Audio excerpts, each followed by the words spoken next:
bulletproof coffee this morning. I decided I'm going to splurge and drink my bulletproof coffee again. Sharon Horne-Ellstrom here.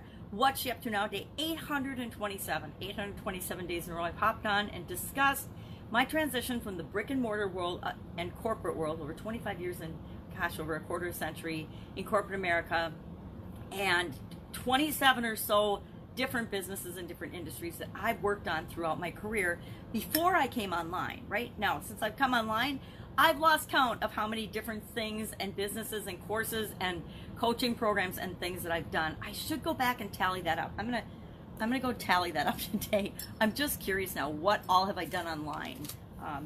Number of online things. I haven't been online full-time for that long, a couple of years, 827 days, right?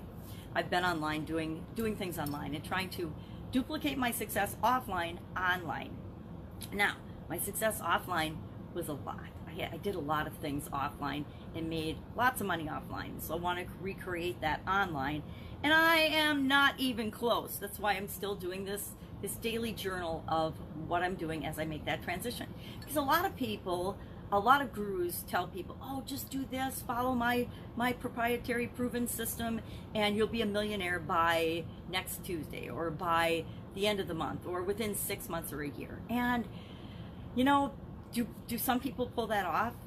Very few, but yes, some do. But what you find out when you look into their story is, yeah, they did your thing in a month or 2 months or 6 months or a year, but all of the experience and all of the things that they did up to and leading up to that were usually years, if not decades in the making, right? Years of learning and growing and experiencing things that made them ready to actually implement your system and go full out and go full force with it. So everybody's got a story, and everybody's got a lot more story than they share with the world. I've been talking for 827 days in a row here, and it's just the tip of the iceberg of my story and who I am and what makes me me. Even if somebody listened to all 827 episodes, I'm sure there's still stuff that I haven't shared, right? Not on purpose, but I just haven't gotten to it yet, or it hasn't come up. And a lot of people don't do videos for 827 days, and they don't share 827 things that have happened or not happened in their life and in their experience. So you're just ever only seeing the absolute teeniest bit of the iceberg of anyone and anything that you see. And online, we have to be especially wary and cautious because many people are very, I don't want to say manipulative, but they're very careful about the persona that they put forth and what they share. A lot of influencers, they carefully craft, a lot of gurus, especially in the internet marketing space, carefully craft what they want you to see. And you're only seeing the very best tip of their iceberg, right? So keep that in mind when you're looking for people to follow, looking for gurus, listening to them, and following them online. I've gotten very careful, and I've always been really cautious and careful and done my research about who I listen to, who I learn from, and who I follow. I also don't ever just go to one source. I've learned that it's like reading one book on a topic and then deciding that that's your opinion for the rest of your life. Kind of silly, right? Remember back when I was doing the Italian food business, I wanted to learn about outsourcing and doing things. So what did I do? This was before the internet, believe it or not. I went and I bought 20 books on outsourcing, and I read every one of them. I didn't read every word of every one of them, but I went through and skimmed to find what I needed from each of those books to get 20 different authors' perspectives. And some were written by more than one person. So more than 20 people's perspective on the topic before I started to decide and disseminate that information and figure out for myself and my business what was right for us. And I've always had that approach. I've had that approach since school when, you know, the teachers would tell you, go get 3 sources for your term paper.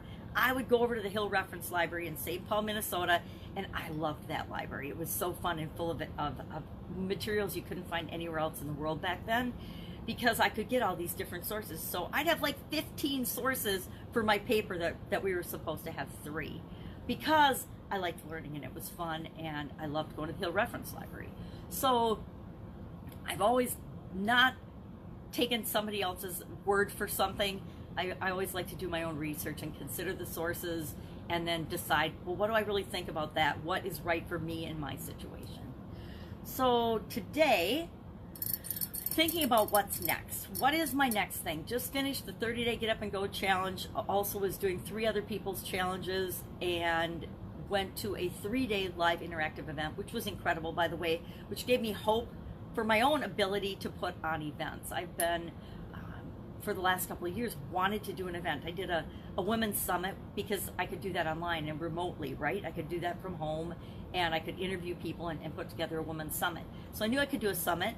I've done lots and lots and lots and lots of challenges, so I knew I could do challenges, but I have held off helping certain people in one particular niche because I thought they can never go to events. Their physical situation makes it impossible for the majority of them to travel and go to events. So I haven't been serving that market when I know that I could serve them really, really well.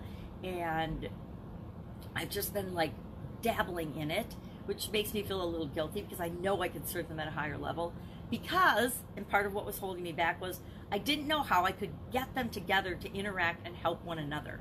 Because there's so much power in masterminding and doing groups together. And I actually forgot about the breakout feature on Zoom until I attended this event. And we had breakout rooms, there were 2,300 people on it, and we had breakout rooms with like 5 or 6 people, and we'd do an assignment, we'd go into a breakout room, we all talk about our assignment, and then we'd give each other feedback, which was, I think, the most powerful piece of the entire event, right?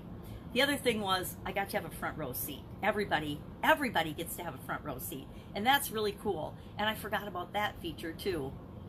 So to me, it gave me hope, and I now know that I can totally do an online event and a virtual interactive event that all the participants can feel as if they're there, even if they're not there. To me, that is pretty awesome and pretty cool. So I know that that is in my very near future. I'm talking very near future, like in the next few weeks, we're going to pull that off. I've got already a couple people on a team that I'm pulling together to make that happen. It will not happen on the grand scale of the one I attended, but a small, intimate group event, because I want to do some workshop things to make sure that you are getting the results that you want right now. So when I ask what's next, what I want to know is, what do people need next? Is it, what is this online thing? How do I even freaking make that work for me? Because a lot of people, a lot of business owners that I've been begging and trying to convince for years to get an online presence, at least of some sort. They've got an offline business and they don't have anything going on online except maybe a Yelp review or a mention on one of the review sites to get online, but to get online on purpose. And now it's like, I don't even know how to start with this online thing. So maybe we'll do a workshop about that. Maybe we'll do a workshop about building a community. Maybe we'll do a workshop about, the importance of being online, but then how the heck to do it, and not how to do it over months and weeks and 827 days or a year, but how to get it done and started right now so that you're moving in the direction that you want to move with it. So it'll probably be, I'm going to say right now, it will be a workshop where you don't just come and listen and learn stuff and have me talk at you, which I'm very adept at. Obviously, I talk every day, but it'll be something that you come in, you do what it is, and you get the objective and the thing done that you want to do right there during the workshop. So if you want to be online and get your online presence known and going and rocking and rolling, you will do it during the workshop, and you will leave with yourself online. So working on that. Day 118 for the fun challenge, doing one fun thing every day for 365 days. Every year for the last couple of years, that's how I got myself to go online over the fear of doing that. I picked a topic or something that I wanted to grow and personally improve in, and then I did every day. I did it, and I've got these little journal books that I found at the cabin that help prompt me with ideas of what to talk about that day and to challenge myself to actually make that improvement. So the first year I did do one thing that scares you every day to stretch my comfort zone. Then last year I did do one thing every day that makes you happy, because I wasn't that happy. I was focusing on the things that didn't make me happy, and I wondered why I wasn't so happy. So last year, every day last year, I did one thing every day to make me happy. And this year, I think fortuitously picked fun. I wanted to have more fun in my life, and I was hanging out with my granddaughter. I knew I was going to be watching her during the weeks, and then she'd have school a few hours a day, but then I'd still be hanging out with her. So I wanted us to have fun, so I picked do one thing do one fun thing every day, and every day we do something fun. And I think it's been good. There's a lot of people that are looking, including me, for more fun in their lives, more fun things to do. So today we talked about, what do you do when you can't sleep at night? When you are awake at night, what do you do? And Henry David Thoreau used to keep a piece of paper and a pencil or a pen under his pillow, and then when he couldn't sleep at night, he would just draw in the dark, or he would write in the dark. Some people draw in the dark. I have kept a notebook or a yellow pad and a pen or pencils or something by my bed for as long as I can remember. I don't know, probably when I was a little girl, my dad taught us something about that when you couldn't sleep, and I always had something by my bed. And I said draw because a lot of times back then, if I couldn't sleep, I would wake up and I would just draw, or I would draw in the dark. If I had a bad dream and I woke up, I would draw out something, and then I'd go back to sleep, and then I'd wake up in the morning, I'd see this weird drawing, and I would kind of remember what I dreamt about, or I'd be like, oh, that was a weird dream. But so for years and years, I've kept something by my bed. So we talked about, you know, what do you do? Is there something that you do? And the other thing, for extra credit, what keeps you up at night? What causes you to lose sleep? Because I think that's an important topic too. Because if we realize the things that cause us to lose sleep, then we can do something about them, and we can get a better night's sleep. And one of the things that helps enhance our health is to get enough sleep, right? So something that I didn't learn until about 10 years ago, the importance of actually getting more than 4 hours sleep a night. Supersize your business. The idiom that I talked about in that today was sitting pretty. And then I gave everybody 3 things that you can do right now to make sure that you're sitting pretty, no matter what your situation, whether you feel like you're awesome and you're doing well during COVID-19, or you need help with that. Because I think it's important that we have actionable things that we can do right now, not just talk about an idiom and then not know what to do with it. I talk about it, I talk about where it came from, and then I share, hey, what's something you can do with this right now in your life, if you so choose. Some things we relate to really well, other things we don't. Sitting pretty, personally, I think about 80% of the population is freaking out right now, or frozen and not really doing anything, both in their businesses, both our business, 80% of the businesses are still down, and a lot of business owners, just like individuals, are just waiting for everything to go back to normal. Newsflash, nothing or hardly anything is going to go back to normal. There are huge industries that are forever changed, and some that will actually go away because of this pandemic, right? There just are. And then there are other industries that are booming because of this. I was listening to some things about 10 industries that are just exploding and will continue to explode after COVID-19.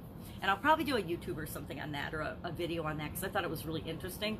And we need to know that each and every one of us have the ability to affect our own economy and to sit pretty if we so choose. But it's going to be up to us individually doing that, just like it's going to be up to business owners and entrepreneurs to help the economy recover and us to come back as a nation, which we totally, absolutely, positively will, by the way. But it's up to each and every one of us to decide, how are we going to sit pretty? So we talked about that.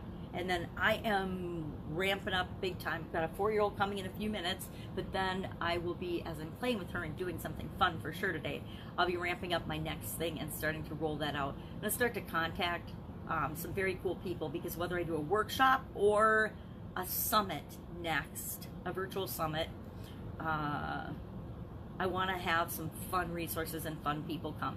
And guess what? The secret is, right now, a lot of people that are used to being unapproachable and huge influencers and on stages and being seen by millions of people are not right now, because they haven't made that jump and gone online, or because they don't want people to see who they really are. That's the really scary thing. Pay attention to who's still out in the world and you're seeing every day, versus the people that are hiding and are not being who they are or showing you their authentic self, because there's a reason for that, right? They're showing you just that little teeny tip of the iceberg of who they really are when they're in the world. I'm thinking actors, actresses, famous, athletes. Well, they don't have their platform, right? Speakers don't have their platform.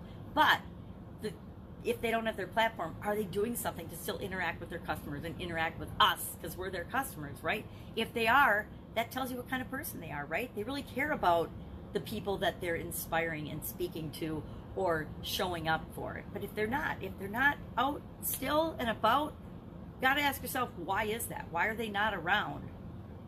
That's what I'm asking myself. And that the same is true of the businesses and the companies and the people we interact with.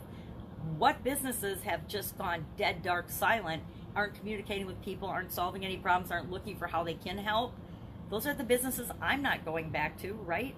The businesses I'm going back to are the ones that are still looking for ways to serve me and all their other customers during this time of crisis, doing what we can do when sometimes we don't really know what to do in the first place. There's always something that we can do. We have to all be doing what we can to serve people and to give value and to honor people and help people with their problems, especially in times like this, right? In times of crisis. This is when we need to do more, not cower in and do less. I mean, we need to take care of ourselves, we need to take care of our families, but we also can help a whole lot of other people in whatever way that we're able to.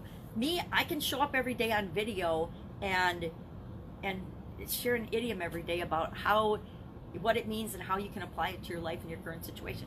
I can show up and I can continue to learn and grow and be honing my skills and sharing that information with the people that I interact with in order to help them to grow throughout this crisis. And each and every one of us can do that. We can show up, at least show up for the people in your life, your family, and at least be personally developing and growing and challenging yourself to move toward your goals and objectives during this time period. That's it. Have an awesome day. I am going to start my Monday. I wish you an amazing day, and I'll of course be with you tomorrow reporting on what am I doing, what am I up to now, what's working, what's not working, and what could you learn from that so you don't have to make all the crazy mistakes that I've made. Take care. If I can help you in any way, just ask in the comments below.